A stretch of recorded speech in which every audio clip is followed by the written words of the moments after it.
based on the confocal microscope design, you are able to go down to very, very small detection and measurement. Third one, as mentioned, you do not need to have a sample preparation, and then you are able to get very fast Raman mapping. Here, actually, in general, is a chemical mapping. You are able to know how the chemical compounds distributed across the sample. All right. So these are some very significant advantage. All right. For Raman spectroscopy, this is a typical result, typical measurement you get from Raman. It's just like FDR. You have the intensity of the peak. You have many peaks. Let's say for one sample, you have the peaks, and then you also have the Raman shift. Raman shift means that the frequency of the light relative to the frequency of the laser line means that the frequency of light means that all those inelastic scattering. We compare with the frequency of the incoming laser, so we get the Raman shift. So with this plot, because every compound, every chemicals actually have their a very unique pattern, unique peak. We call them as a fingerprint of that particular chemicals. So for example, you see here, we have two tablet, two medicine. One is amphetamine. Another one is some of the derivatives of amphetamine. They are very, very similar, but if you study, you measure the Raman, you see that the peak structure is a bit different. So from there, we do the measurement, and then we actually can compare the result with the library, the spectral library. So from there, we are able to confirm the identification and also do the identification of chemical itself. All right.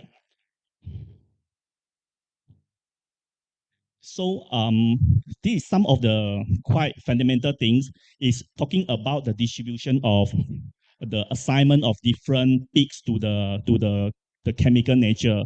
Normally, we will find the heavy atoms on weaker bonds at lower Raman shift. Means that on the left hand side, for the lighter atom and stronger bond, we will have a higher Raman shift.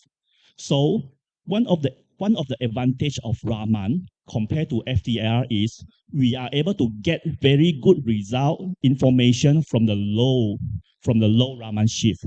This is something cannot be achieved by FTIR.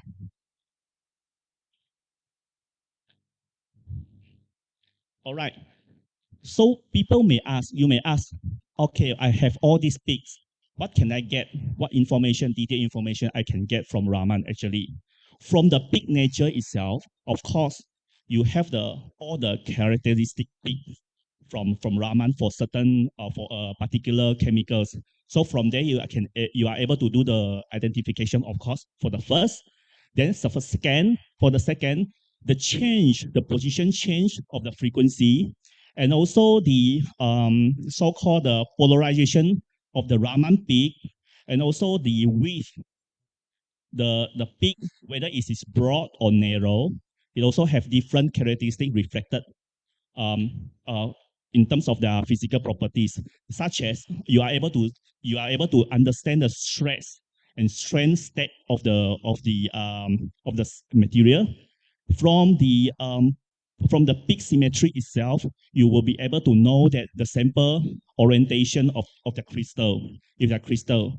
So from the width of the peak, you are able to know whether your sample is crystalline or amorphous.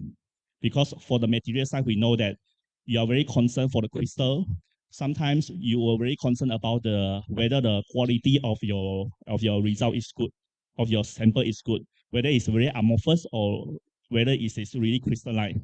Sometimes we will need to get the result confirmation from SRT, X-ray diffraction.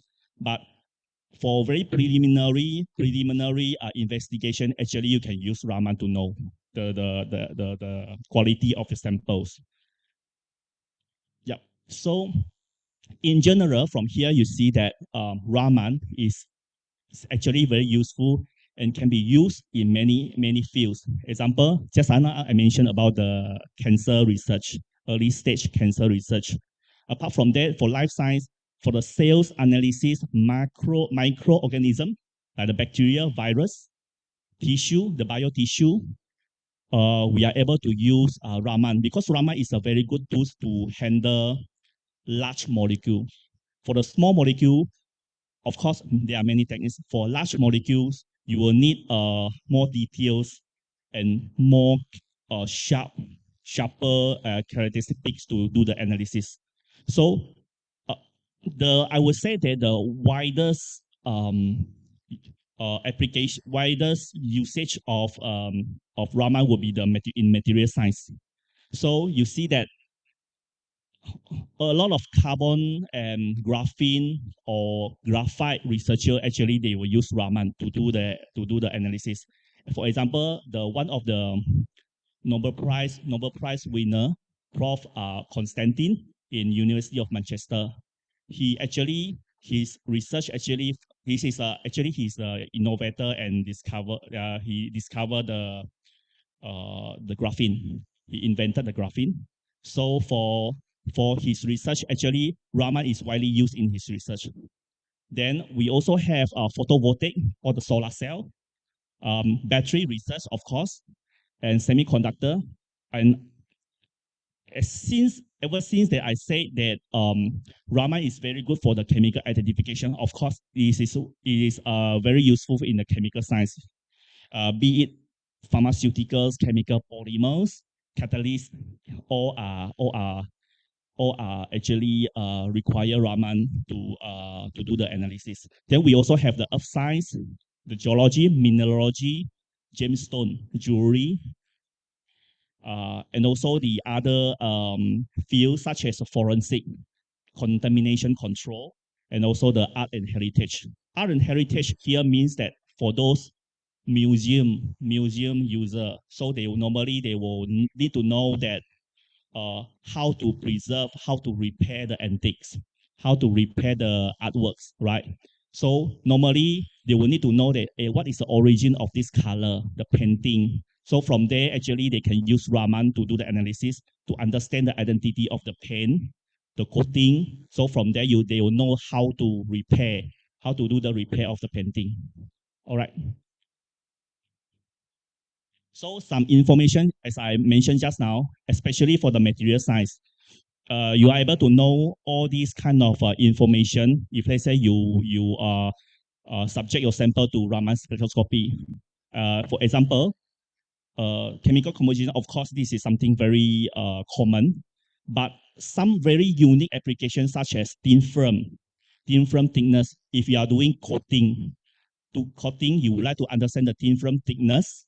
You would like to understand the uniformity of your samples. You can actually use Raman to do the mapping. All right. So, okay, just now we talked about the Raman fingerprint. It's just like the FDAR. The individual chemicals compound will have their own Raman fingerprint. So, example here, you will see inorganic and organic, both Raman find is very useful application here in both nature of samples.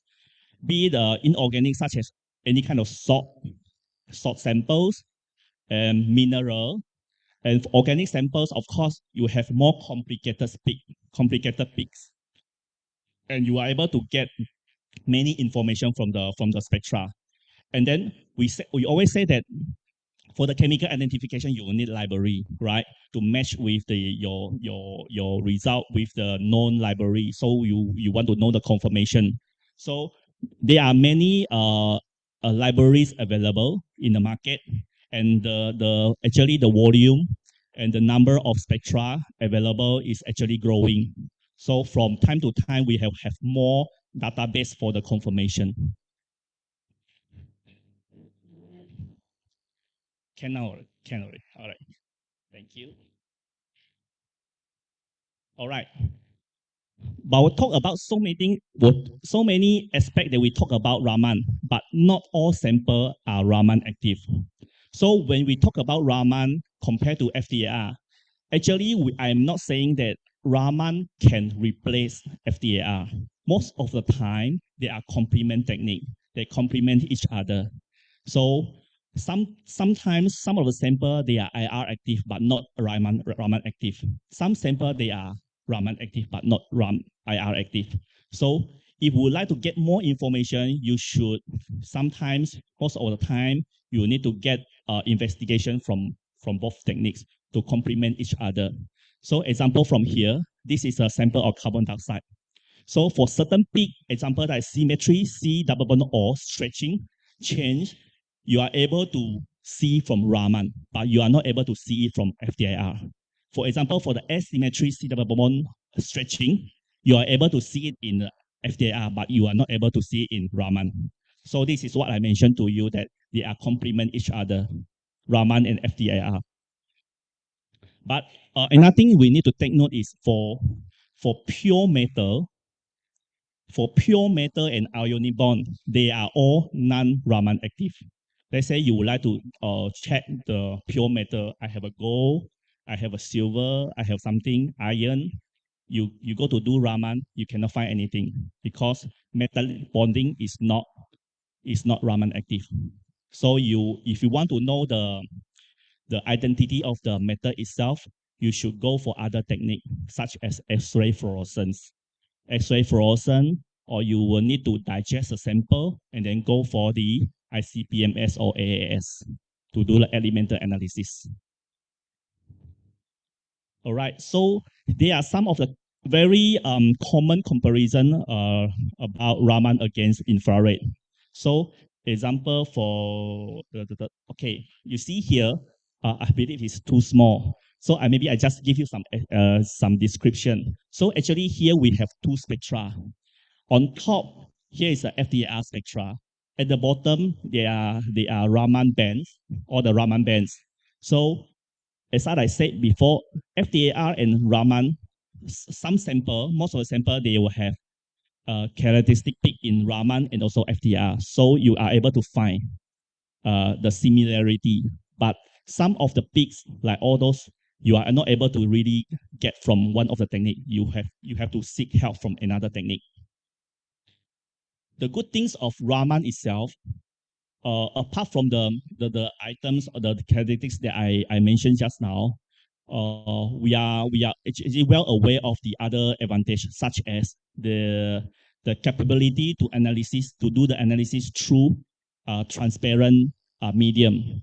Example, your samples in a vessel, in a glass container. You are actually able to just, your sample is just put under the microscope of Raman, then the laser beam, as long as the laser beam can pass through, can shine on the sample, you are able to get the Raman signal. You do not need to open the container to get the sample out. No need. This is capable to do the analysis through the transparent container. Then we are able to categorize water abundant sample. If let's say your sample contain water, because for FDR itself, we will find that, later I will show you an example, we will find that there is a very significant peak of FDR through a very broad spectral range, where we are not able to get many information because the water peak is too big.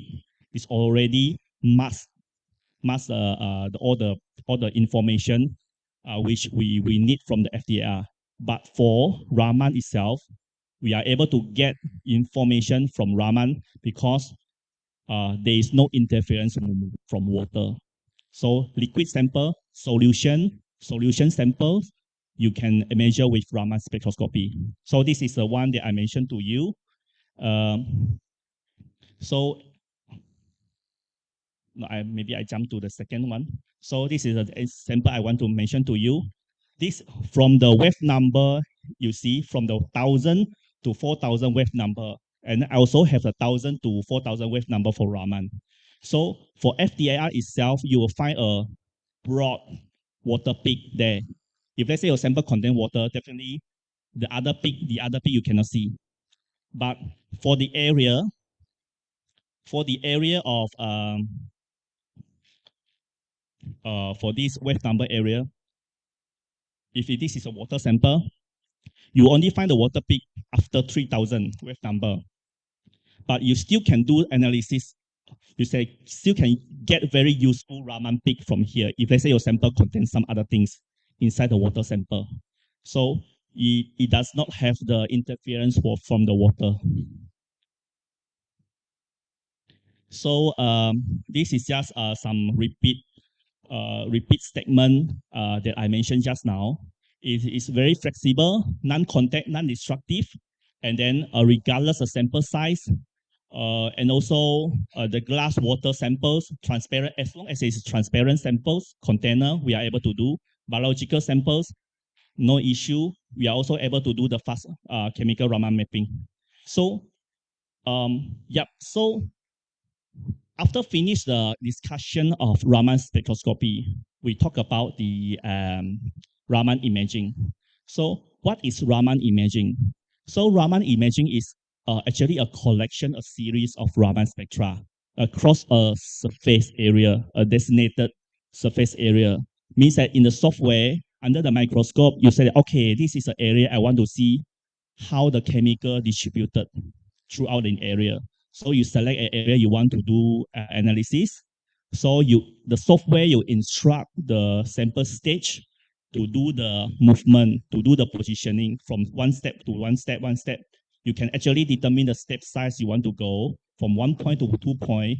Like you can actually set the speed also, how soon you want to complete, how frequent you want to complete the mapping. So from there, they will determine the step size for you. So from there, you are able to collect more than 1,000 of Raman spectra across an area. So from there, you can actually combine all the information to show you the distribution of different chemical compounds. This is how we define the Raman imaging. So example, so you have, this is the area, this is under the microscope, this is the area I want to see, all right? So if I can set the parameters of the step size, the speed and everything. So I will do the Raman collection, 1 point, 1 point, 1 point. It can be in line or in any patterns that you want, or it is in a circle also can. So we collect all the Raman spectra, and then actually you are able to assign the different chemical compounds to different color. So you can see that the real distribution of different chemical species across the surface.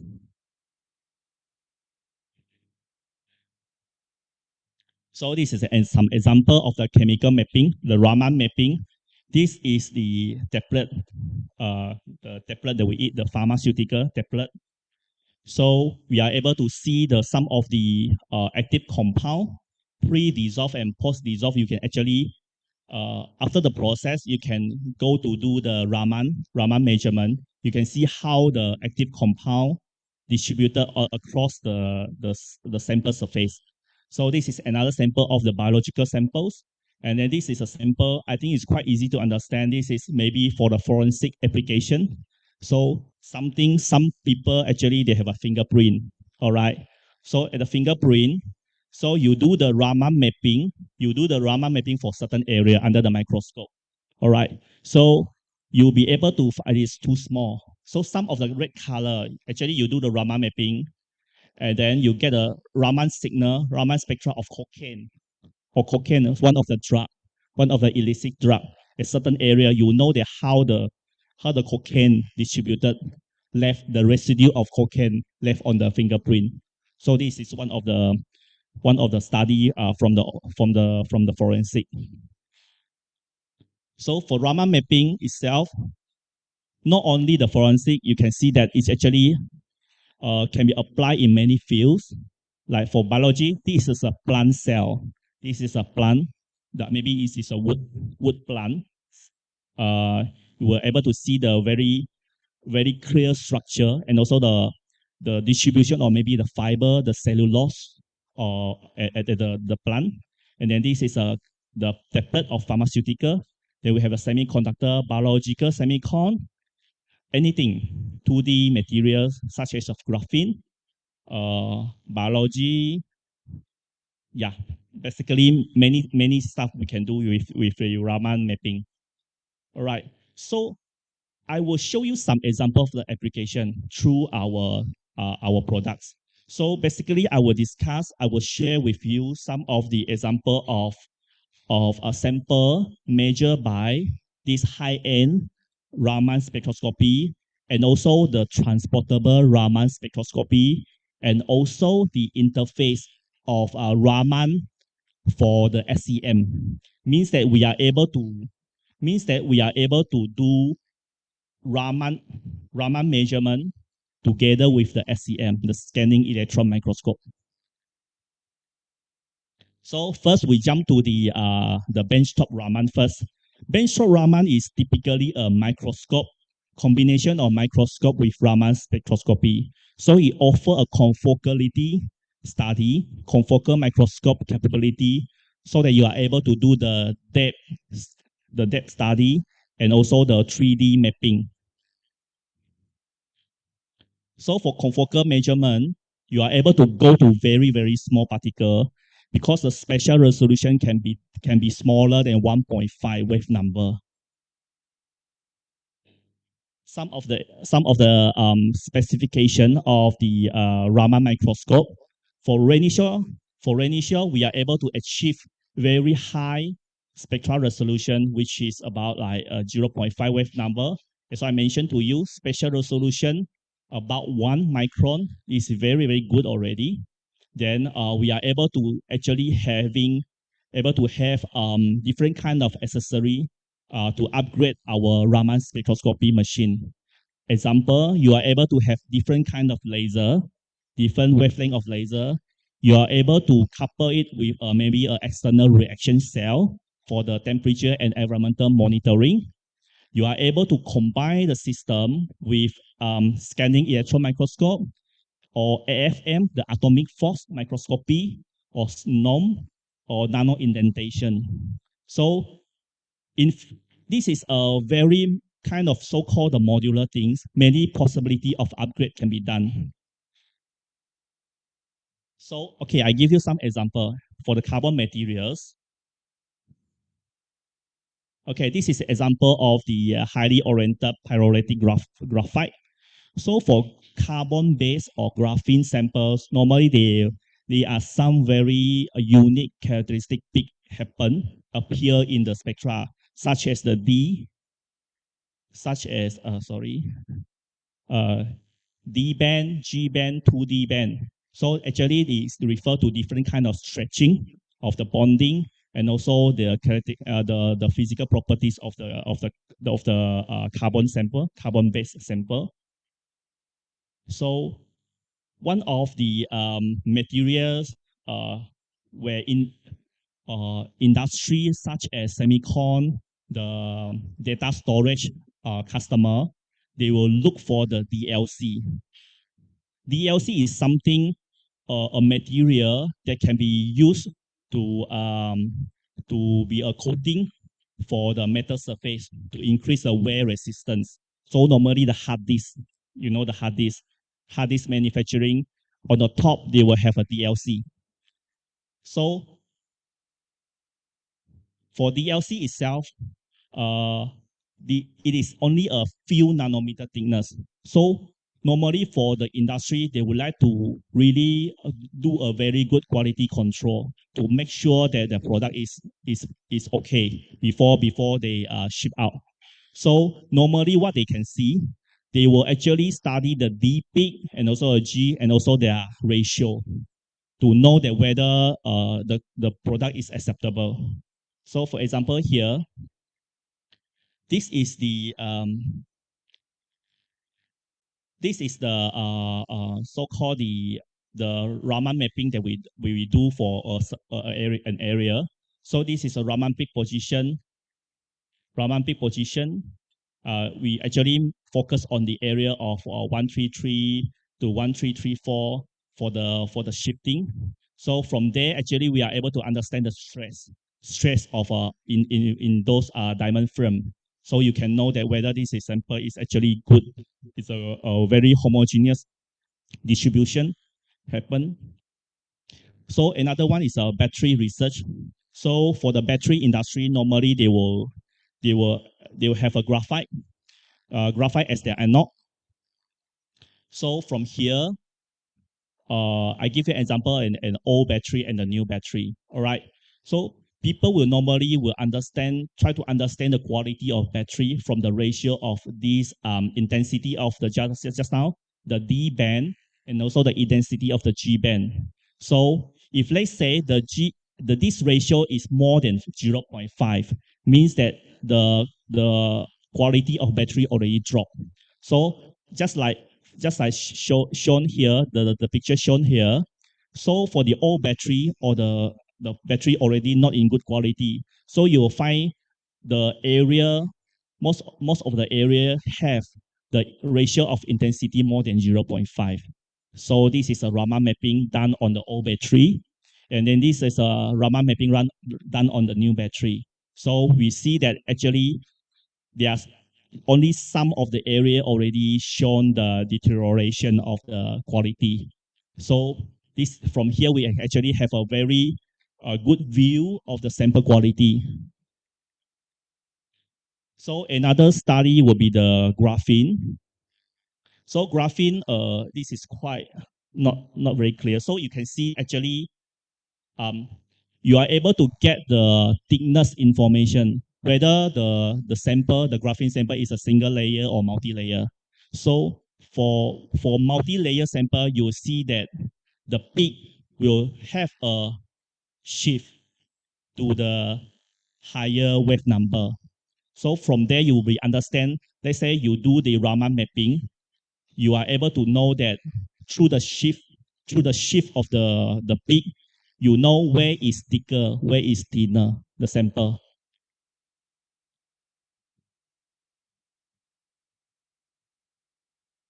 Oh, and also the carbon nanotube, probably also one of the interests of the research. From the Raman peak, you are able to understand from the G band, from the D band, whether the frequency of disorder and also the diameter of the carbon nanotube from the Raman spectra. Okay, this is another example of carbon nanotube. So we have the D band, we monitor the D band, we monitor the G band, we monitor the this G plus band for you by using different laser. So you can see that how is the change of the this G band by using different laser. So another example of the material research could be the silicon. Silicon, you know the silicon wafer for the semiconductor. Normally, before the any further process, you would like to understand how's the crystal orientation across the surface area before it proceed to the further processing, such as you want to use it for the solar panel or you want to use it for the following process of semiconductor.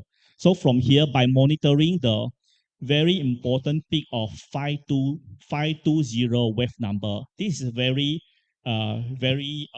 obvious peak of the silicon sample. So if let's say there are any shift frequency to the left or to the right, it actually reflect the variation in the crystal orientation. So actually, we can do a mapping of these to find the shift of this 520 wave number intensity throughout the area. So we are able to understand the crystal orientation of the samples. So another example is this layer for the semiconductor also. So we are able to use different laser to do a very specific characterization of the layer. So example, if you do use 325, you will only measure the strain silicon layer. Then if you use a 488 nanometer laser, you can actually measure both. You are able to find the information. Then 633, you can measure all the three layers. So you can stop me anytime if you have a question. Okay. So this is a stress map. We study the stress of the samples, uh, showing this is map showing the variation of the 510 wave number position.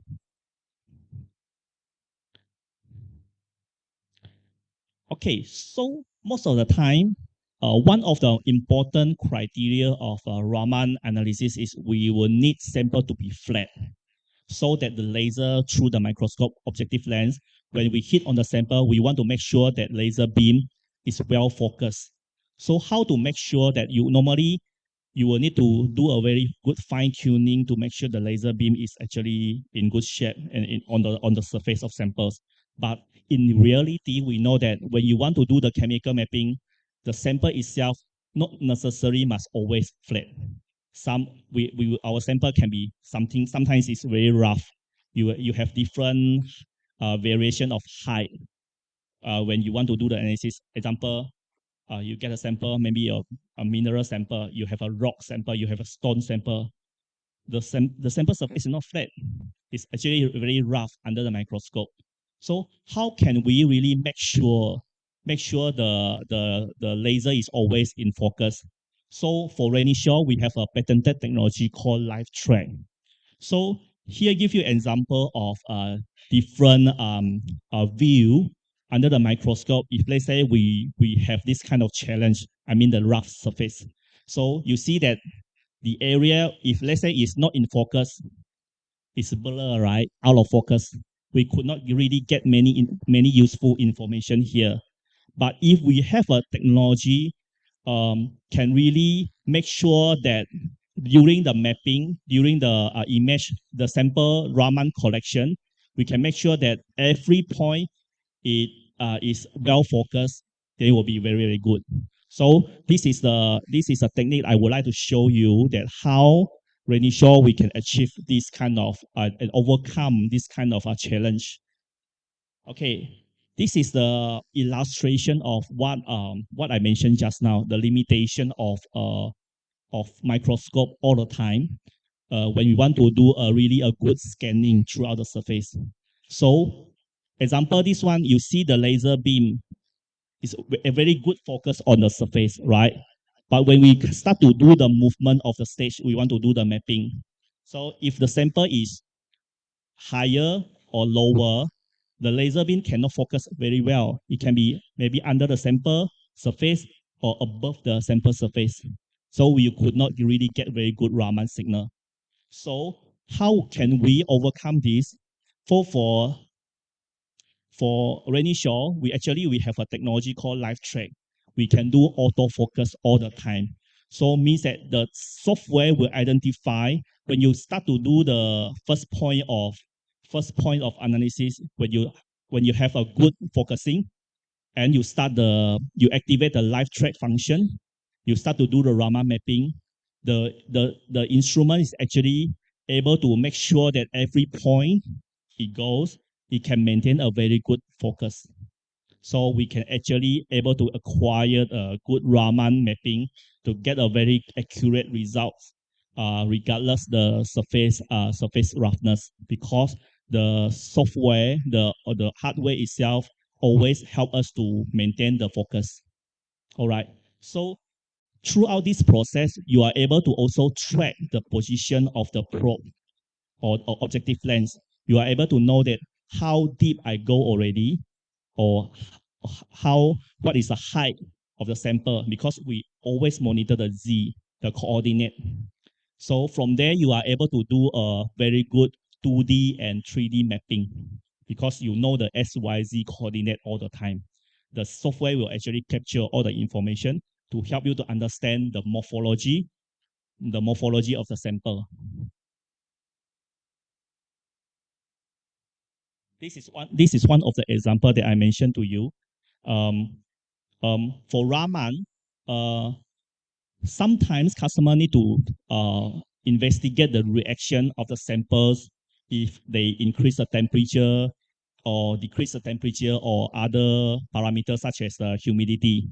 So in this case, so we try to adjust the temperature of these gallium nitride samples. All right, you see here, this is the this is a change of the peak position. It's fine. But here, the second picture, you see the Z. This is a Z coordinate position. So when we actually do the measurement of Raman from very low temperature to very high temperature, the live thread will always keep focusing, right, on the surface of samples. So you can see how is the distance move, the Z position move, means the sample structure, whether it is expand or shrink, we are able to monitor very well. So we always keep the focus very well. So we are able to know how far the Z position goes. So from there, you are able to actually know, example, the thickness of sample or the sample change, you are able to monitor very well closely throughout the whole process. Second, just now we talked about the benchtop Raman, the big Raman. The second instrument I would like to share with you in nowadays in the industry or in the research, we also need something that can help us to handle large sample, because most of the time for the just now we see the benchtop Raman, right? It is a microscope base, means that you have a stage and also the objective lens like the microscope. So you actually have a very limited working space. You want to put a sample in, yeah, the sample must be small enough to put under the microscope so that you can do the Raman. But sometimes we have a very big sample or the sample cannot be moved to the microscope. For example, you have a rock sample. You are doing maybe the mineralogy, gemstone, a rock sample, or you have a sample from industry, your customer or your collaborator. They have maybe have a hardware part, maybe a machine part, quite big. They want to do the Raman of the coating on the top of the hardware part. Cannot do because I cannot put under the microscope. All right. Example, like the museum, I have a painting so big. How can I do the Raman or for the painting? I cannot put the painting under the microscope. I cannot cut. I cannot cut the painting. So we have this solution called transportable Raman spectroscopy. So here you see that actually it's similar like a microscope, but we have a really big working space here, which allow the probe to go up and down for 65 mm. X and Y also the same. XYZ, all direction 65 mm. So means that you are able to really put a large sample under the under the objective lens to do the measurement. And apart from this, uh, yeah, this is a large sample that I mentioned to you. Let's say for a big chunk of sample like this. So we still have a space to do the measurement. So let's say and also this is very light. You are able to transport from lab to lab. Let's say you have another lab in another campus, for example. So you want to use Raman also. Actually, you can pack your Raman, put in your car and drive to another campus and set up again in 15 minutes. So you can do the Raman already. So this is one of the advantage. This is another example that I always mention to you just now. The big sample like painting. This is a drawing. I can even adjust the probe to 90 degree from here. This is just how I put a sample like this, right? So I do the measurement like this. So now the probe, I can turn it 90 degree. So this is my drawing. I can do the mapping like this. I can do the measurement like this. This is very flexible for customer. They handle big samples.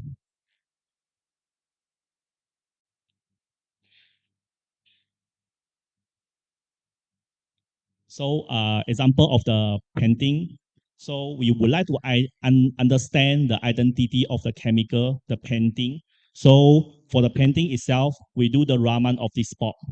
So we want to find out what is the color is this? What is the mineral used to make this color?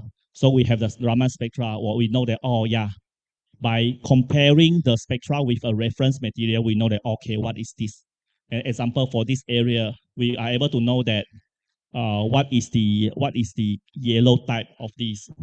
So from there, you are able to have more information how to really do the repair of the painting, or maybe for forgery. I mean, some of the documents. Let's say you have the original document, you have a fake document with some, you want to understand whether this is from the same source, from the same person.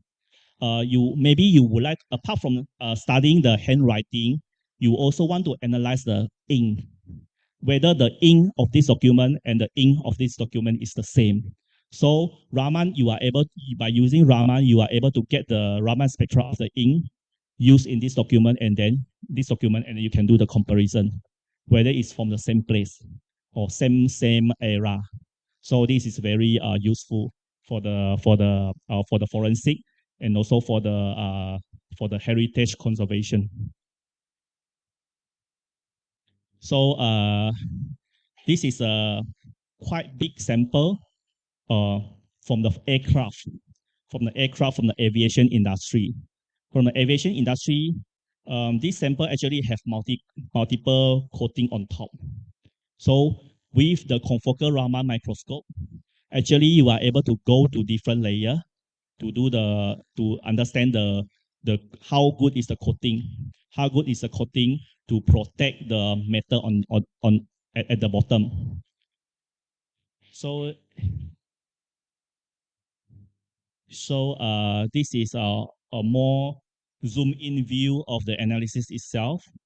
Doctor, could you please click the picture? They should be able to click the play. Yeah. So if you see the animation here, so this is how the Raman, the microscope, do the screening, do the mapping from point to point. So it will go in this way, and then we collect all the Raman spectra, and then we can do the mapping.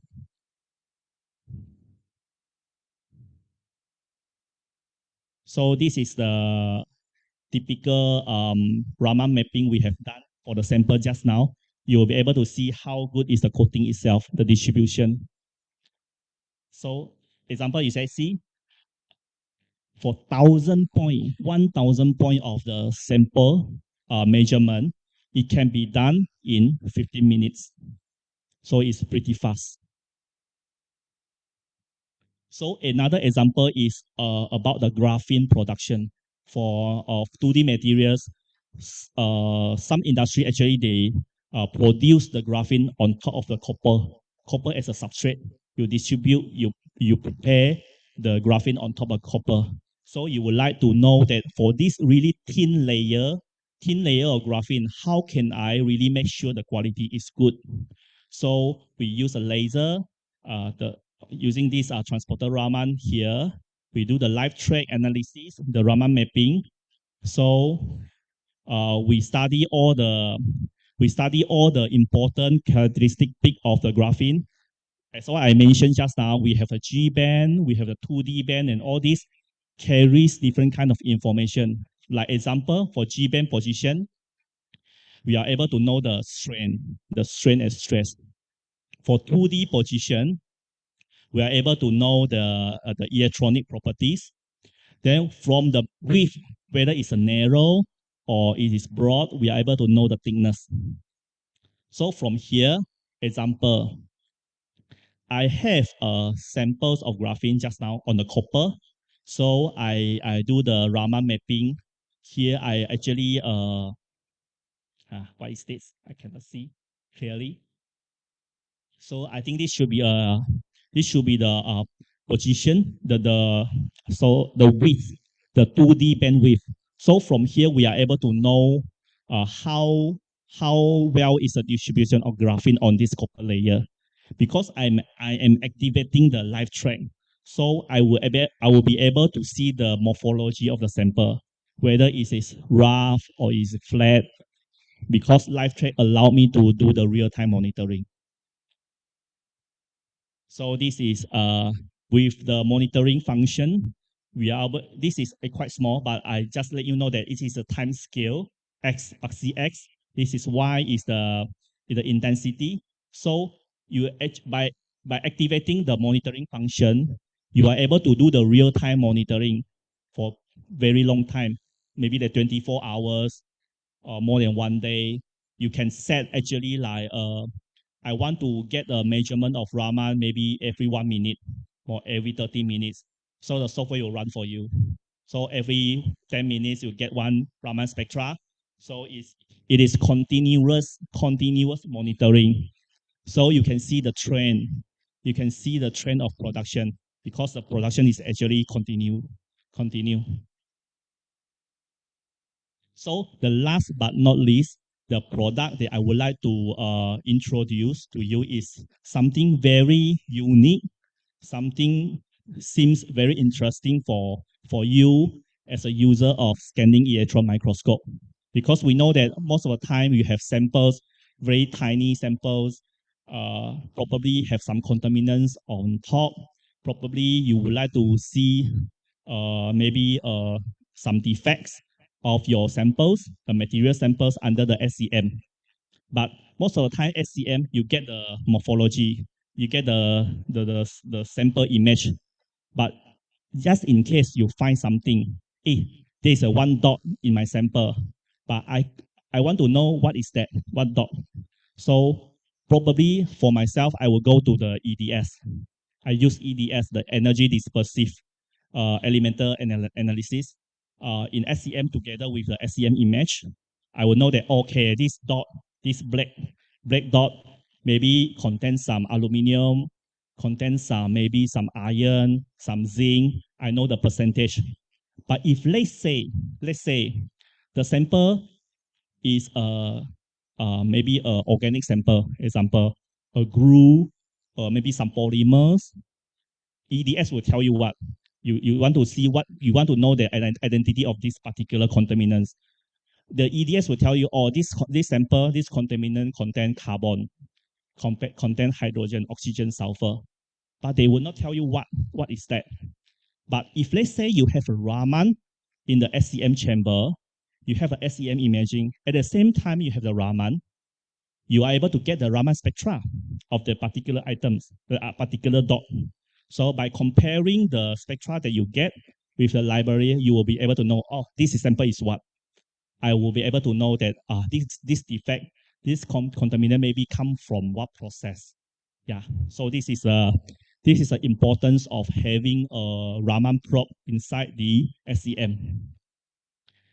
So how we can achieve this kind of so-called correlative Raman and SEM with our in-lux interface? We are doing co-localized measurement. So example, you have any SEM in your lab, all right? You have an empty port. So we can actually connect the in-lux interface with the empty port, and then we can insert this Raman probe inside the SEM. Inside the SEM, imagine this is the electron gun of your SEM on top. This is a sample stage of your SEM. You put your sample here. Normally for SEM imaging, of course, the electron beam from the electron gun will hit on the sample, right? You will generate secondary electron imaging, SE imaging. So if let's say you have a Raman probe here, so the Raman probe itself, there is an aperture, a hole here. When it comes to the center, you will allow the electron beam to pass through directly through the hole and hit on the sample. And then the SE imaging, you are able to acquire the image. At the same time, the in-lux, we have a laser. Inside this aperture, we have a parabolic mirror. So it allows the laser to reflect 90 degrees on the same spot of the electron beam hitting on the sample. And then the Raman signal generated will reflect back, will be collect back to the in-lux and to the spectrograph that we have. So this is how we realize we achieve the same time simultaneous measurement of SEM and Raman together. So I give you some of the example. This is something that I mentioned just now. So example, you have a fuel injector. You have a fuel injector, maybe a hard from your hardware. All right. So you get your SEM image, but you see there's one residue, one contaminant here. I want to know what is this. So I do the SEM imaging and I do the EDS. The B, this is a B point, the EDS. I know that the sample got carbon, the sulfur, got oxygen, but I do not have more detailed information. But when I have a Raman inside the SCM, I do the Raman for this spot. For this spot, I'll get the Raman spectra, of course. And then as a comparison, I get the Raman of this substrate, the base, the base of the fuel injector. This is actually a amorphous carbon. So by now, I will be able to know that there is something present here apart from the amorphous carbon. Then I match with the library. I will be able to know that this is something like a cure resin. Cure resin stick on the sample. All right.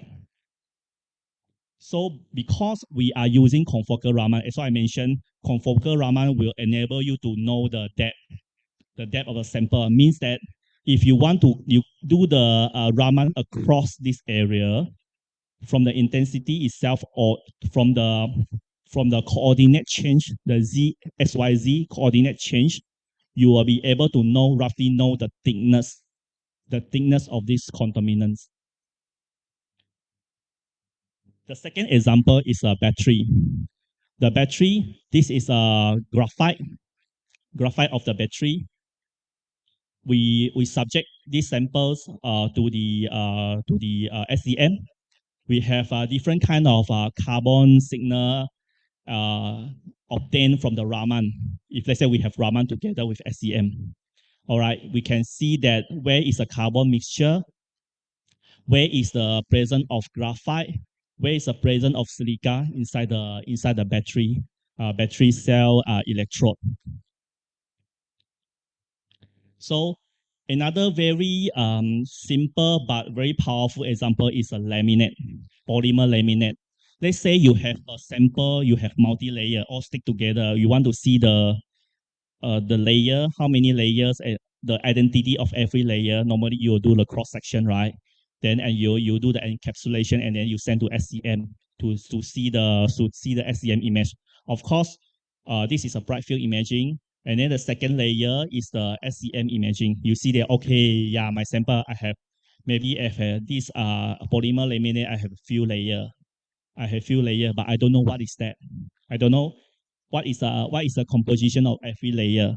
So if I do the Raman mapping of all this area, I know that my sample contain 1, 2, 3, 4, 5, 6 component of this polymer element. Like example, the red color one is a polycarbonate. Then the blue is titanium oxide. And then maybe the yellow one is polyethylene terephthalate. Okay, but one thing is all these significant layer can also be seen in the SEM imaging.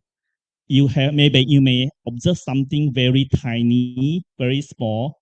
This one, you see the light blue one.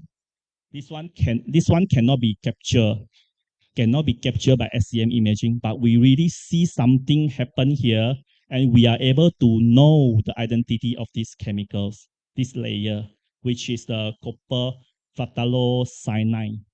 So in conclusion, we are able to get more information than SEM itself.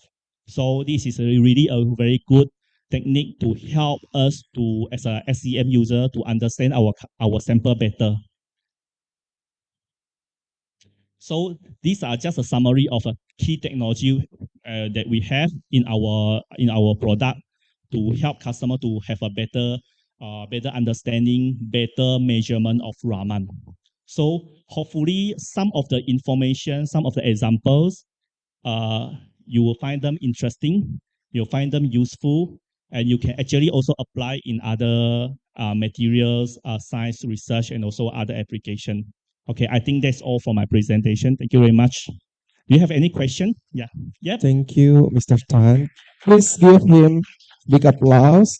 So now we have a discussion part. So Yep.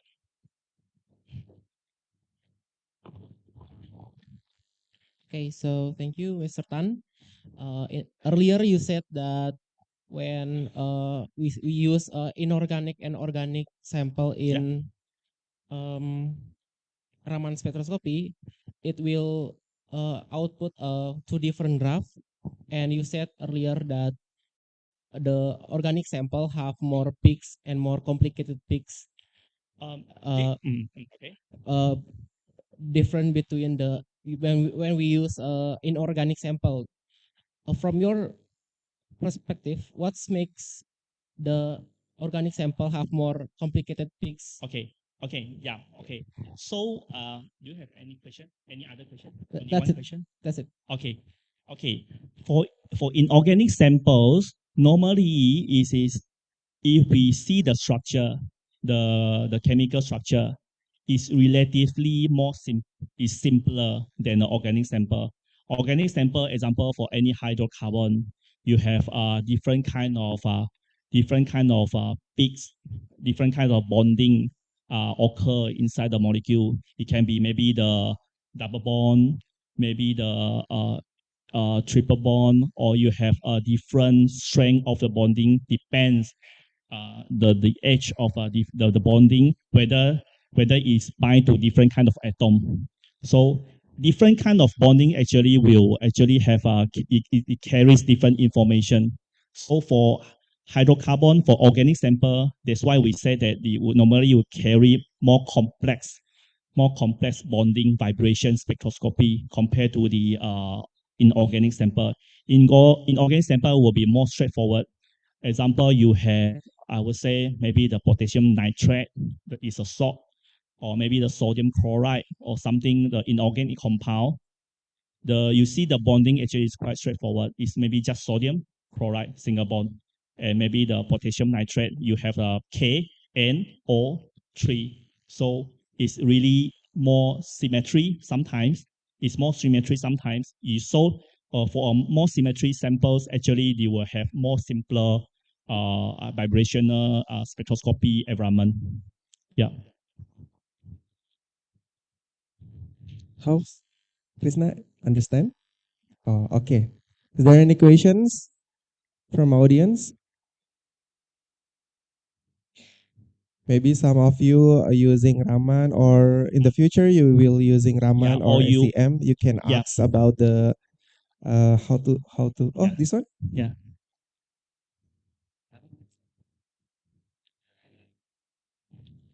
My name is Mikhail. So I have a bit of a question regarding the usage in what was that again? Superconductor, I think, because before it is mentioned that the Raman spectroscopy is used in wafer analysis with Wafer, yeah, yes. silicon wafers. Uh-huh. So I was wondering because it only mentions before the wafer is produced, before it's processed, right?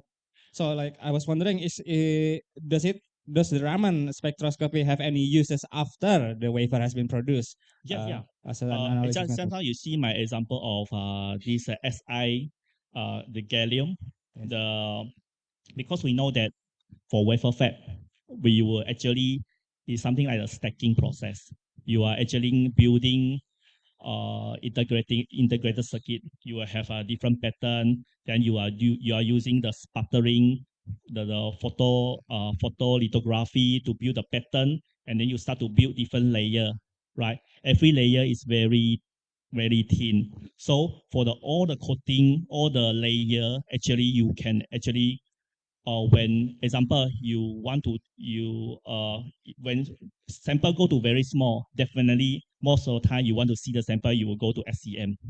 So SEM, normally you will need to do the FIB, the focus ion beam, to cut the sample for the cross section to see the layer. So for every layer, actually you can actually analyze with the Raman, not only the silicon layer. If every layer, example, just now, it's okay.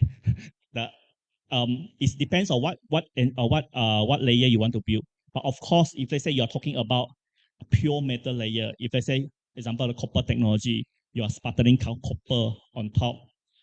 You want to analyze the copper itself only is not really possible, because as what I said, Raman will not be able to get very useful information for metal, pure metal. But your sample is, if let's say it's an alloy, maybe it's an oxide metals, yes, possible. We still can do the analysis to see the change, any changes or any defect of the layer itself.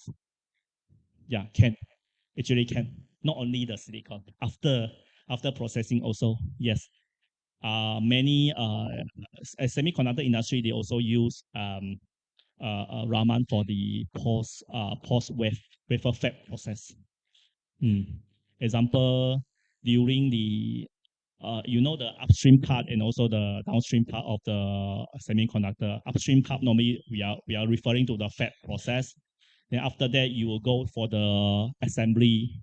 You want to do the encapsulation. You want to do the wire bonding. After wire bonding, you have the die, all the things. All this actually, as long as they carry a Raman active compound, you have you need to do some analysis.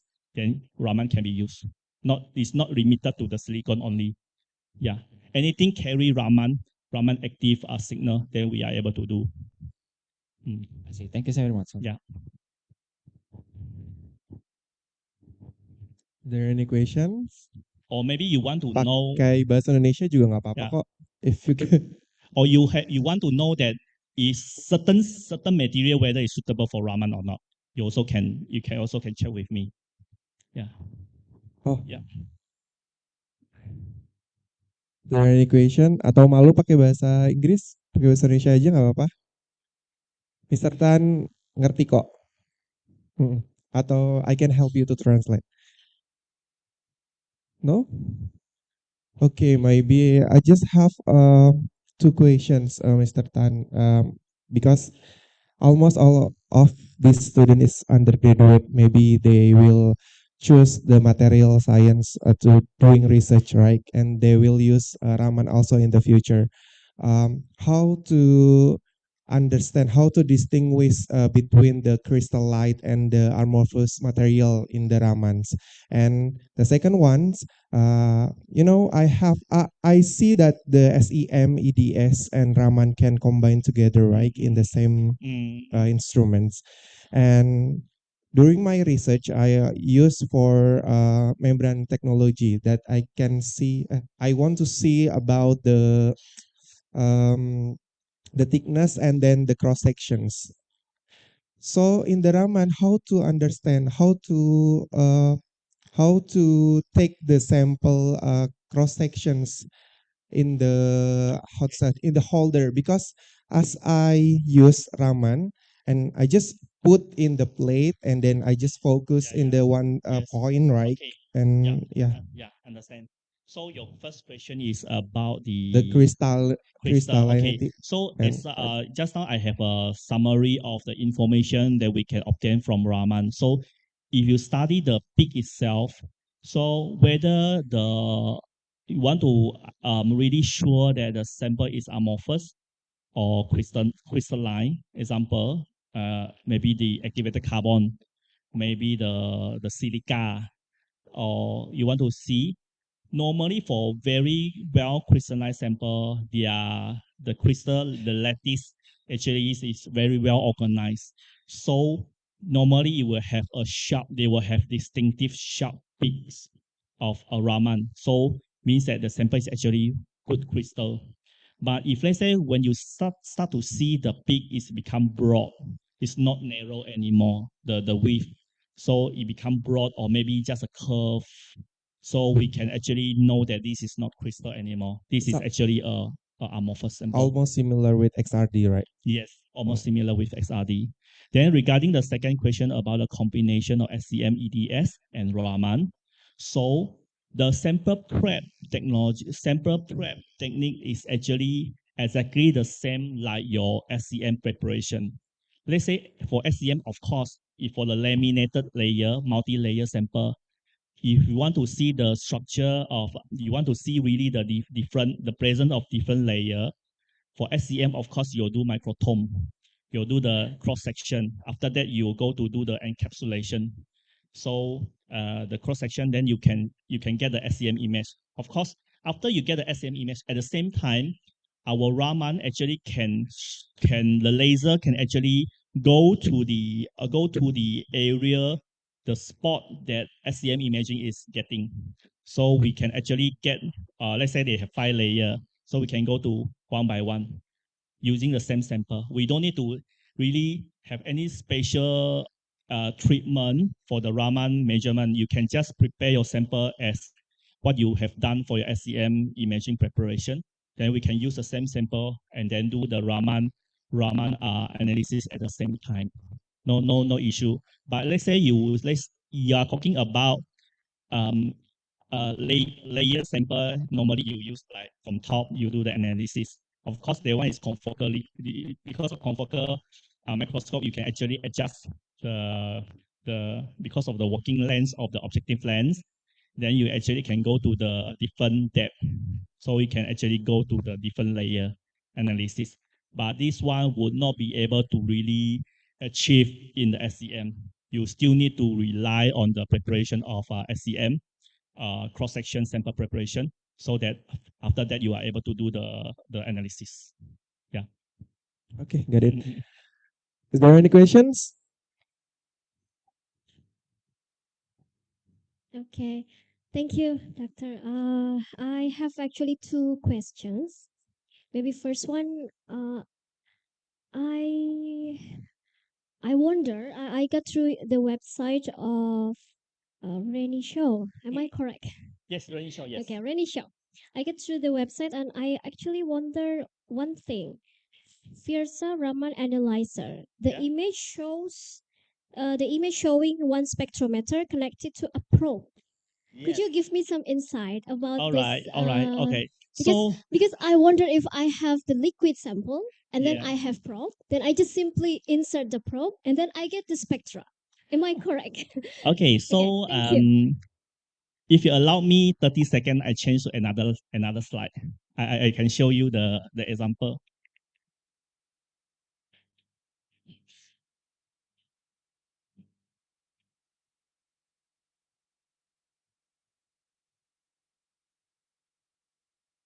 So you are talking about can I is this from your computer?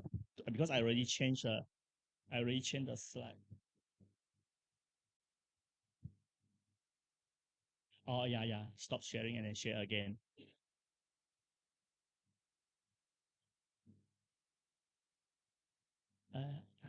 Okay, this one. Mm. All right. Are you talking about this one? The something like this. Okay, so for Yeah, I think okay. so. Um Immersion process. okay. Yeah, that one. So this is something I think we need to improve in our website. So Yeah. actually it's causing confusion to customer sometimes because the picture we show here, so you say that this is a box or Versa box, the spectrograph. Then we have maybe a probe for the point measurement. We also have an accessory to upgrade to pack with the spectrograph itself. So from here you can see that we have uh, different accessories to be coupled with. So for this one is the one that I showed you just now for Versa. We have an automatic stage and you are able to actually use multiple objective lens to do the analysis.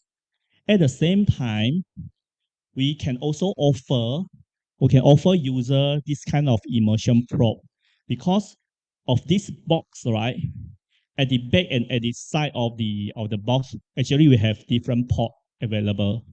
So for the fiber optic, this Raman probe, you will connect it to the back. So for this kind of immersion probe, it is dedicated for the liquid medium measurement. So it's actually connected to the side of the box. So let's say some of the users, some of the researchers, they are interested to do the liquid measurement only. So they can consider to purchase a probe, something like this, and to do an immerse in the sample to get the Raman signal. Same.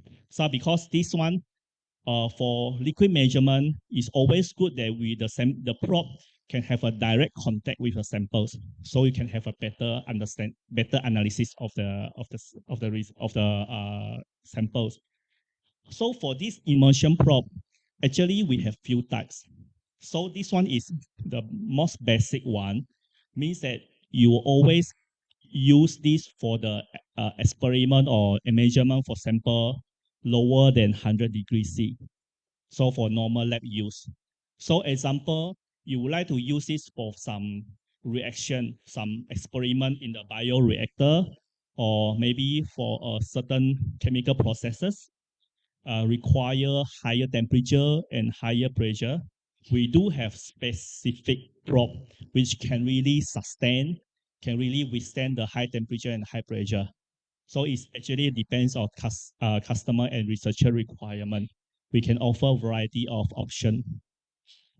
Right. So this is actually the accessories, right? Yes, Mr. yes, Tan, yes. accessory. We have different options. Okay. So we need to purchase the Raman spectrometer first, right? You need to and purchase. then we add the accessory. Yes, you need to purchase this white box first. Is it possible for me to ask how much the price? This one I will leave the question to Dynatech to answer. Okay. So Okay. they were Behind the scene. yes. Okay, we can discuss. You can discuss with Miss Adele, and then because to be honest, it's really customized.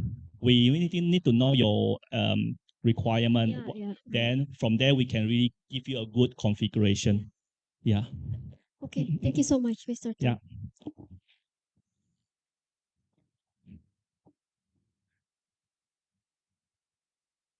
Any questions? Okay. Mr. Tan, I have one more question again. Yeah. Because I did IDIG ratio for the calculations, IDIG ratio, right? yeah. For my carbon Yeah. materials. You say that more than 0.5 is not good, right, for the materials because of what? For the the- battery electrode. I just want to ask because of what the reasons or it's not good if the value it's more than 0.5, because when I calculate my how to say IDIG ratio, it's sometimes near with the 0.5 or more than that. So, but I think in my applications it's not important that informations. But maybe in the future, like if you want to use for the separator in the battery or something like that, is it useful, right? The information. Yes, actually, Yeah.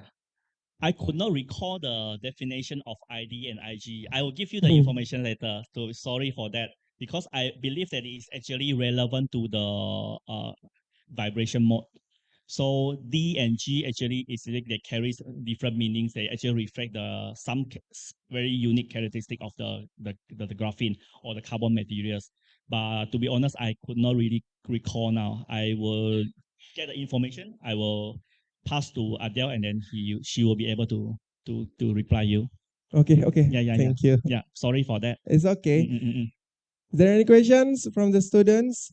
Why you shy, guys? Tak apa, saya boleh jawab dalam Boleh bahasa. pakai bahasa Indonesia. Mana nggak? Ayo mahasiswa bimbingan saya nih, saya tunjuk langsung kasih mic. Pada cengar-cengir, udah takut nih.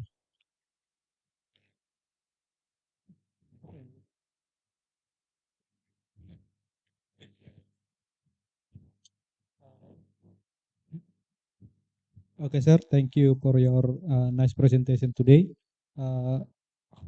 I want question for you. How to good calculate to determine determine G band and D band, specifically for perovskite materials. For what kind of materials? Yeah. For what materials? Perovskite materials. Perovskite. Yes. Okay. This is Is there any special pick for the perovskite? I am not expert of perovskite solar cell research, but I could give you a suggestion. If you go to our website, Raman Spectroscopy from Renisho, the website, if you scroll down, they are so-called the webinar on demand, webinar on demand. They are all our recorded webinar published on our website. There is one webinar from my colleague. He has a talk together with a professor from the University of Wales, UK. So in that webinar, they have specifically discussed about the Raman measurement for the perovskite samples. So I would suggest you to maybe I go to the website. I show you the one. Maybe you can click, and then you can just fill out your information, and then you can just listen to the webinar. All right. So for students, this one is connected to internet, right? Okay. So maybe I stop sharing first. I will go to the internet. I will share my screen.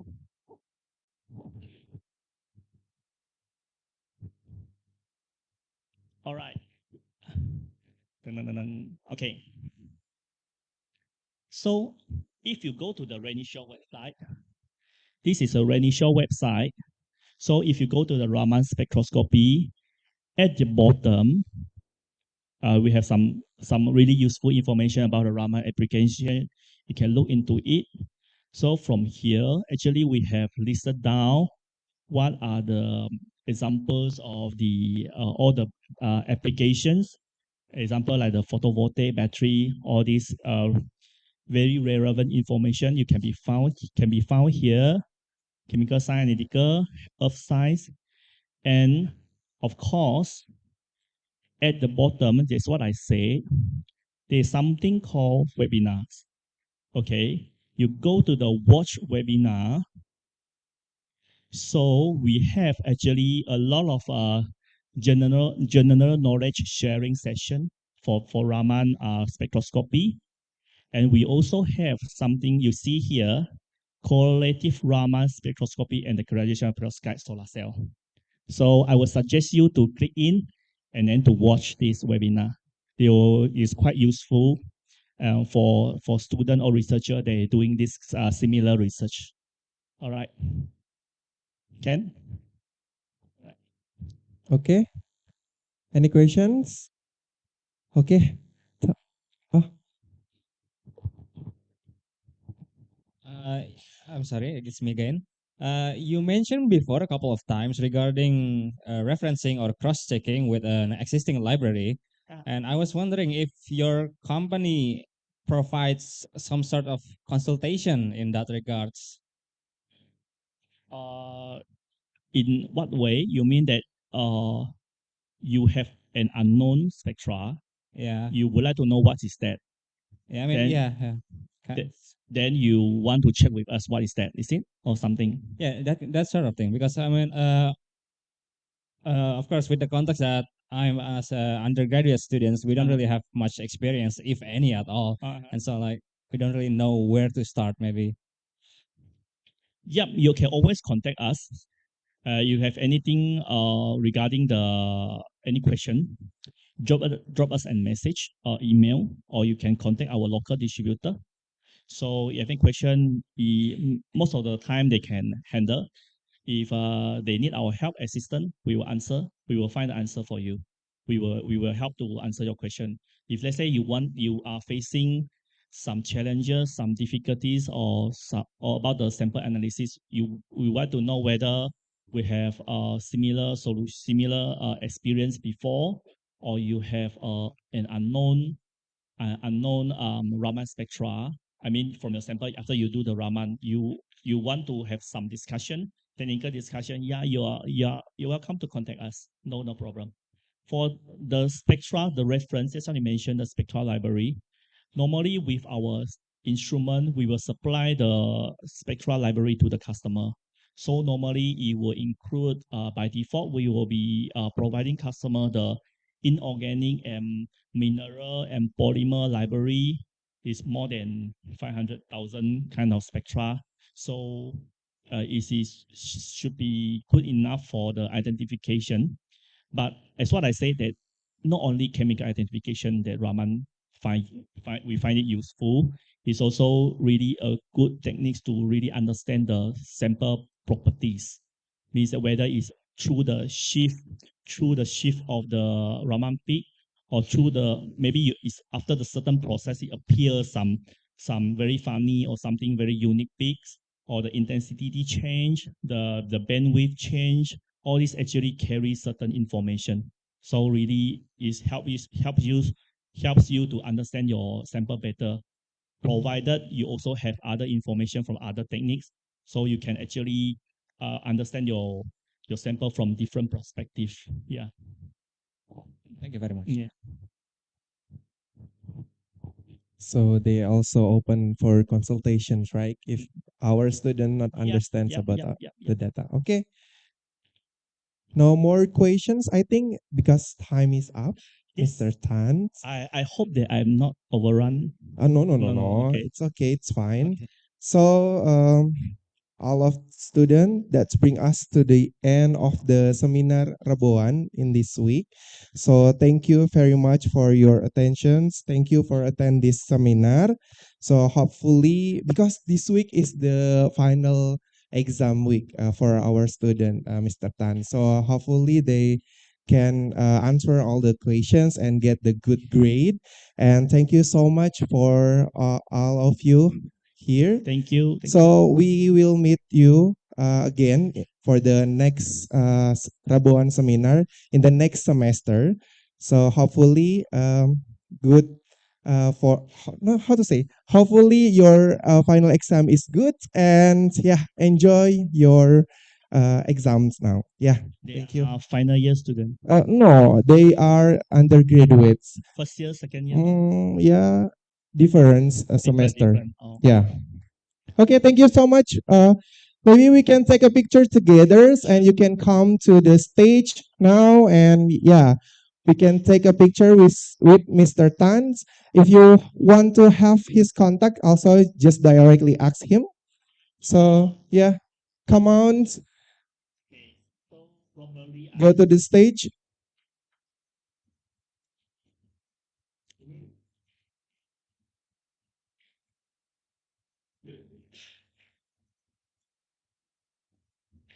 Let's go.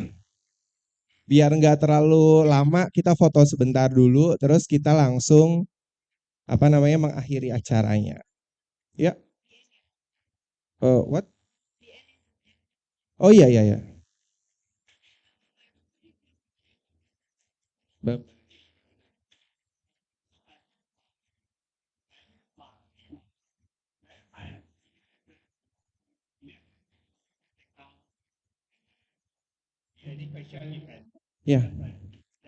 Yeah, if you want to contact with him, just write down. Yeah, or just take a picture of this contact.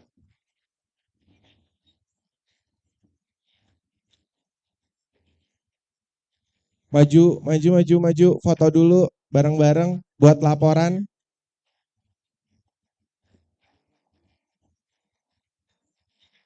Ya.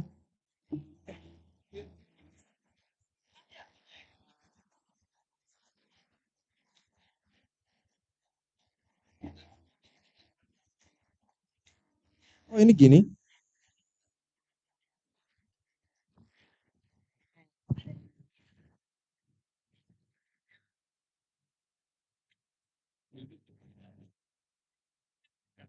Oh, yes. Thank you.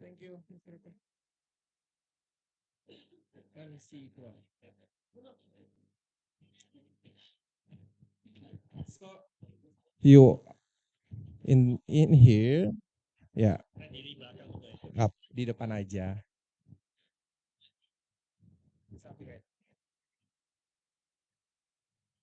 Mr. Tan in the center. It's okay. No, with all of our students.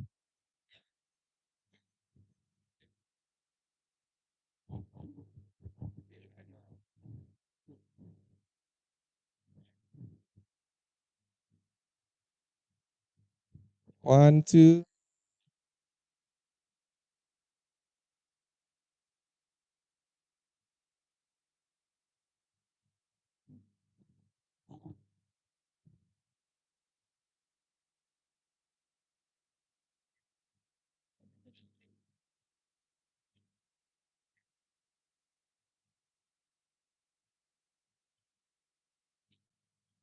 Mau ke depan, mau ke depan, depan.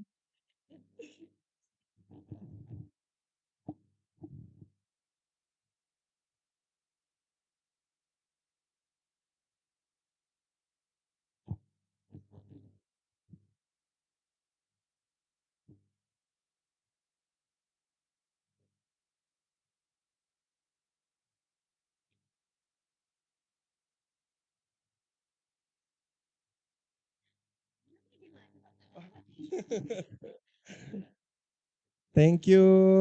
Makasih ya semuanya udah datang. Sukses buat ujiannya. Lulus semua, lulus semua. Thank you, Mr. Thank you. Thank you very much. So this is